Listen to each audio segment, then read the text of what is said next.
추석, 설날 이런 명절 때 제일 만만한 선물 하나를 꼽으라면 바로 참치캔 선물 세트죠. 지금은 화장품도 선물하고 꽃 선물도 하고 별의별 선물 다 하지만요. 한때는 이 참치캔 선물 세트가 최고의 추석 또는 설 선물이던 때도 있었습니다. 참치라는 생선 자체가 아직도 한국인들에게는 낯설기만 하던 80년대 초반에 한국의 참치 통조림이 처음 등장했을 때 사람들은 꽁치도 아니고 대체 저 희한한 통조림은 뭐냐? 하면서 어리둥절했었대요. 자, 그리고 당시로서는 가격도 한 캔에 1,000원이나 하다 보니까 그냥 사 먹기는 좀 그렇고 명절에 선물하면 좋겠네 해가지고 참치캔 세트가 최고의 명절 선물이 돼버렸다는 거죠. 참치캔 하면 무엇보다 동원산업이라는 기업을 빼놓을 수 없죠. 동원산업 초대 창업주는 작은 원양어선의 선장이었다가 세계 최대의 참치 통조림 회사를 인수해버린 놀라운 신화창조의 주인공이기도 한데요. 오늘은 그 파란만장한 이야기 들려드릴게요.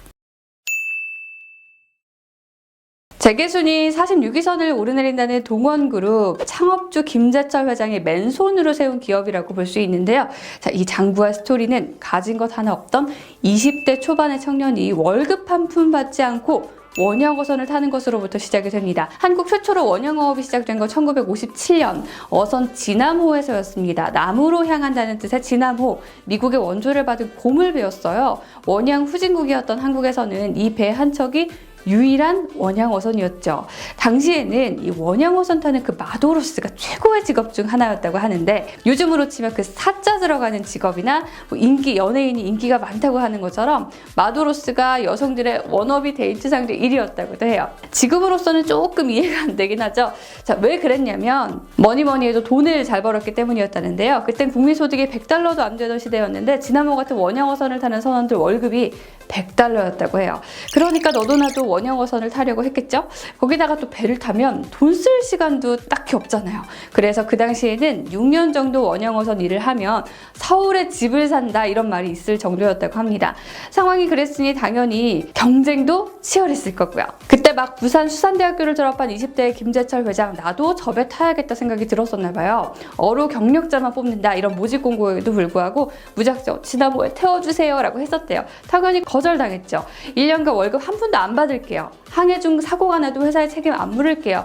이런 각서까지 쓰고 승선에 성공을 했습니다. 열정이 정말 대단했던 거죠. 그렇게 젊은 김재철 회장의 마도로스 인생이 시작이 됐는데 매일 야전 침대에서 자야만 하는 그 열악한 환경 속에서도 엄청나게 성실했고 특출나게 부지런했대요. 보통 남들 다 자는 시간에도 어류도감으로 어종 공부를 했다고 하고요. 어느덧 김재철 회장은 배에서는 없어서는 안 될 인재가 됩니다. 아무리 진암호의 선원이라고 해도 원양어업이 처음이었잖아요. 그 당시는. 그물에 잡힌 고기들이 도대체 뭔가 종류를 모르는 거예요. 돈 되는 어종을 구별할 줄 아는 김재철 회장이 자연히 꼭 필요한 존재가 돼버린 거죠. 진암호는 1년 3개월 만에 100톤이 넘는 참치를 잡게 됐고요. 참치 원양어업은 그 당시 국가의 주요 수출 산업이 돼버린 거죠. 국가 차원의 지지도 받게 됐습니다. 실력도 노력도 남달랐던 젊은 마도로스 김재철 회장은 실습 항해사로 배에 타게 된 지 3년 만에 진암호 2호의 선장이 돼요. 겨우 27살 최연소 선장이 된 초고속 승진이었죠. 그리고 김 회장님이 탄 배는요, 고기 잡으러 나갈 때마다 다른 배보다 고기를 항상 빨리 잡았던 거예요. 그 소문이 동네방네 막 해외까지 다 나서 김재철 회장은 참치 잘 잡는 선장 캡틴 킴으로 불리게 되죠. 자, 김 회장이 이렇게 캡틴 킴으로 막 이름을 날려가던 시기인 1963년 참치 전진기지였던 사모아에는 큰 공장이 하나 들어서요. 세계 1위 참치 회사였던 스타키스트였는데 김재철 회장은 그 공장에서 참치 통조림이 대량 생산되는 걸 보고 충격을 받았습니다. 한국에서는 참치? 그게 뭐야? 할 정도로 낯선 생선이 서구에서는 저렇게 통조림으로 먹는 대중적인 생선이구나 싶었던 거죠.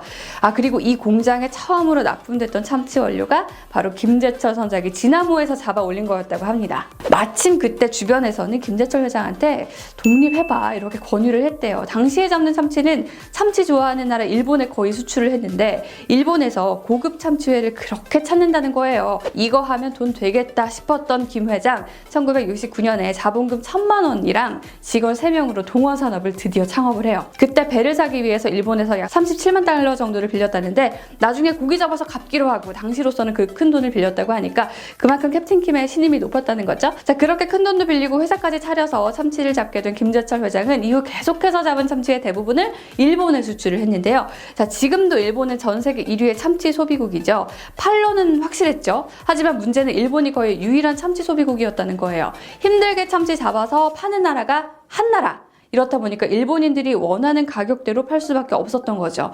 참치의 참자도 모르는 당시에 한국에 유통할 수도 없었고, 그때 한국은 소득도 너무 낮았죠. 계속 가격 결정권 없이 이렇게 참치를 일본에만 팔아야 하나 고민하던 김 회장은요, 몇 년 전에 스타키스트에서 보고 충격 먹었던 그 참치 통조림을 퍼뜩 떠올리게 됩니다. 그래, 참치 통조림 이거다.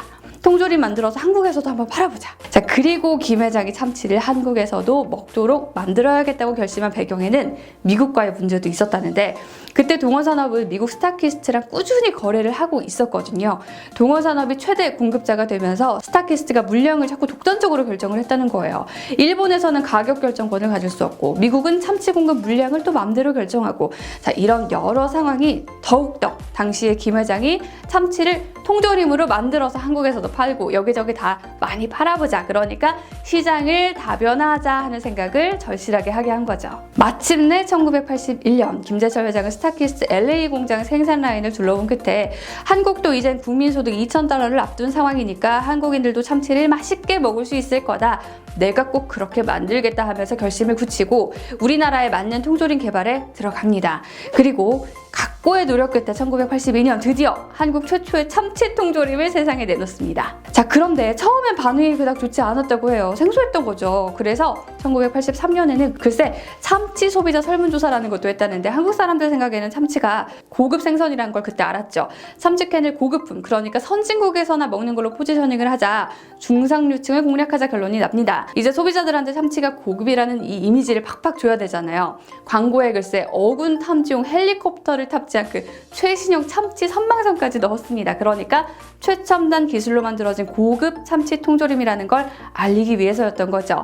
80년대에 참치가 우리나라에 처음 나왔을 때 거창하게 그 헬기가 등장했던 동원참치 광고, 연배가 좀 있으신 분들은 기억하실 것도 같습니다. 1983년 3월부터는 브랜드명을 지금도 우리에게 너무 익숙한 동원참치 살코기 캔으로 바꿔서 포장해도 거대한 참치가 솟구쳐 올라오는 그 디자인을 사용하기 시작했는데요. 이때는 한몫한 게 그 당시 최고의 인기 배우였던 백일섭 쌤을 모델로 기용했던 거죠.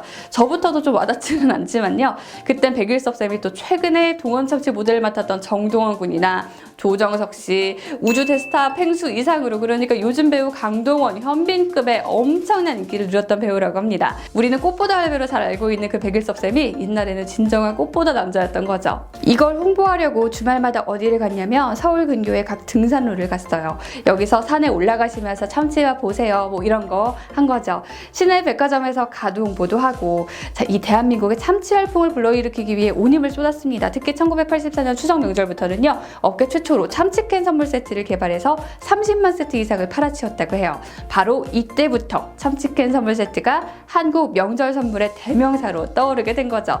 그리고 동원참치는 명실상부 국내 참치 시장의 개척자가 됩니다. 자, 그리고 찾아온 금융위기, 대부분 회사에겐 암울했던 2008년이 동원산업에게는 오히려 큰 기회가 됩니다. 세계 최대 참치 통조림 회사 스타키스트의 모회사였던 델몬트가 경영난에 빠지면서 주력이 아니었던 수산물 통조림 사업을 매각하기로 한 거죠. 동원은 바로 이때 스타키스트 인수전에 뛰어들었고, 미국, 일본 등의 쟁쟁한 경쟁자들을 제치고 결국 스타키스트 인수에 성공을 했어요. 한때 참치 통조림 원료를 그 회사에 납품하던 자그마한 원양어선의 선장이었던 김 회장이 세계 최대 참치 통조림 회사 스타키스트를 사버리는 역사적인 사건은 이렇게 전 지구적인 금융위기 때 발생합니다.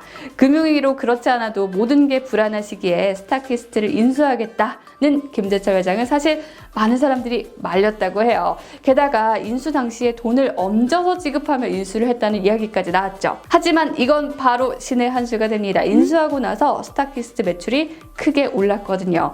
동원그룹의 캐시카우 역할을 톡톡히 하게 되죠. 1935년생인 김재철 동원그룹 명예회장, 이제 전설의 기업인이 됐고요. 지금은 두 아들에게 경영을 나누어서 맡기고 있죠. 재벌가의 자녀들은 보통 엘리트 코스만을 밟기 마련인데, 김 회장은요, 교육을 위해서 아들들 역시 원양어선에 태워버렸다네요. 자진해서 원양어선을 탔다는 첫째 아들 김남구 회장은요, 2004년 동원에서 계열 불리는 한국투자증권을 맡아서 성공적으로 경영해서 지금은 동원그룹보다 덩치가 더 커졌고요. 회장 아들인 거 숨기고 통조림 공장에서 근무하다가 동원 동원그룹의 새로운 선장이 된 차남 김남정 부회장도요, 회사를 상당히 잘 경영하고 있습니다. 참치로 큰 성공을 이룬 동원그룹은 사실 참치 말고도 파는 게 진짜 많아요. 이제 참치회사라는 꼬리표는 떼도 될 정도인데, 단백질이라면 우리가 다 하겠다면서 동원 F&B의 자회사 동원홈푸드가 축산업으로 사업 영역을 본격 확장하고 있어요. 동원그룹은 2021년 7월에 축산물 가공해서 소비자에게 파는 세중을 인수하기도 했는데, 애초에 동원홈푸드가 2015년만 해도 B2B 하는 회사 금천미트를 인수하면서 축산업에 발을 들였거든요. 자, 그때는 기업들에게 고기를 팔았는데 이제는 우리 소비자한테도 팔겠다는 거예요. 2016년 HMR 스타트업 더반찬 인수로 시작한 반찬 배달 사업으로도 쏠쏠한 재미를 보고 있고요. 미국 대체육 전문 기업이죠. 비욘드 미트의 대체육 제품을 국내에 독점 공급하고 있기도 합니다. 자, 이런 노력 끝에 동원 F&B의 전체 매출에서 참치캔이 차지하는 비중은 이제 12% 수준으로 줄었다고 해요. 자, 참치접이 원양어선 한 척으로 시작해서 세계 1위의 참치 통조림 회사로 자리를 잡더니 이젠 종합식품 회사로 거듭하고 있는 금융업계의 공룡 자회사까지 거느리게 된 동원그룹 이야기 어떠셨나요? 앞으로도 더 기대되는 기업이 아닐 수 없는 것 같고요. 명절에 주고받는 그 참치캔 선물 세트가 좀 더 남다르게 보일 것도 같습니다. 지금까지 함께 와주신 여러분들 좋아요와 구독도 눌러주시고요. 함께 하고 싶은 기업 이야기 있으면 많이 댓글 남겨주세요. 언제나 마음도 인생도 찐 부자이시길 바라겠습니다. 다음에 또 만나요.